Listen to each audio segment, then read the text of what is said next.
हमारे 3 मेजर मुद्दे हैं। वन तो एक तो लीकेज को लेकर है और ग्रेस रूल्स को लेकर था। हमारी उसमें मेजरली 2 बात हमने बोली है कि ग्रेस जिनको मिला है उनको किस बेसिस पे मिला, तो उसको तो वो कल वर्डिक्ट आ चुका है, वो अब कोई मुद्दा नहीं रहा है।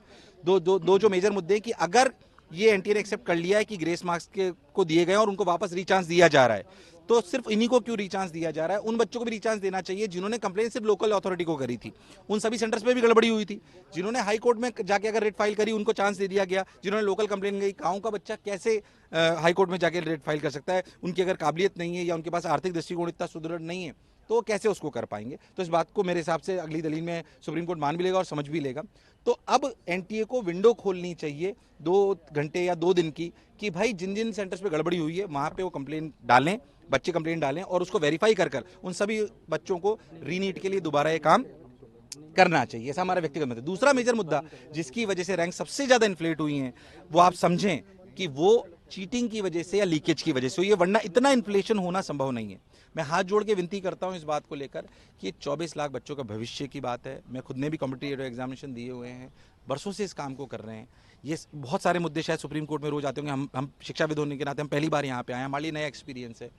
पर मैं एक बात आप सब लोगों से कहना चाहता हूँ, मीडिया कर्मियों से भी कहना चाहता हूँ कि ये मुद्दा 24 लाख उन बच्चों का है जिन्होंने साल 2-3 साल तक लगातार खुद को कमरे में बंद रखकर पढ़ाई करी है। क्या ये मुद्दा इस बात के लिए इंपॉर्टेंट नहीं है कि जिन्होंने इतनी तैयारी करी वो पास होते या फेल होते, अलग बात है, बट क्या उन्हें एक फेयर एग्जामिनेशन मिलना चाहिए था?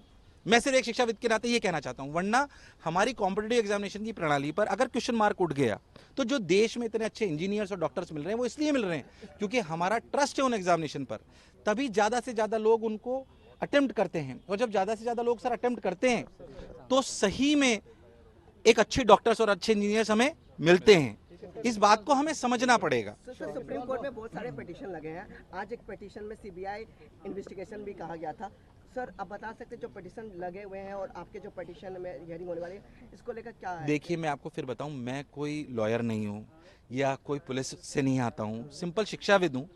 हाँ, आईआईटी से मैं भी ग्रेजुएटेड हूं। इस काम को हम पहली बार कर रहे हैं, मतलब कैसे लड़ाई लड़ी जाती है वी रियली डोंट नो। शायद आपके लिए नॉर्मल काम है कि सीबीआई जाना चाहिए कि कहाँ जाने, हम नहीं समझते इस बात को ज़्यादा। अगर सीबीआई की जांच होनी चाहिए, अगर इतने बड़े मुद्दे में शायद सीबीआई का इन्वॉल्वमेंट होना चाहिए, ये शायद माननीय सुप्रीम कोर्ट ज़्यादा समझती है, या शायद जो और सोशल एक्टिविस्ट होंगे वो शायद इस बात को ज़्यादा समझते होंगे। मैं शायद उसके लिए सही व्यक्ति नहीं हूँ, पर मैं आपको दर्द बयां कर सकता हूँ जो रियलिटी में 24 लाख बच्चों की आंखों में है कि उन्हें एक फेयर एग्जामिनेशन की डील मिलनी चाहिए थी।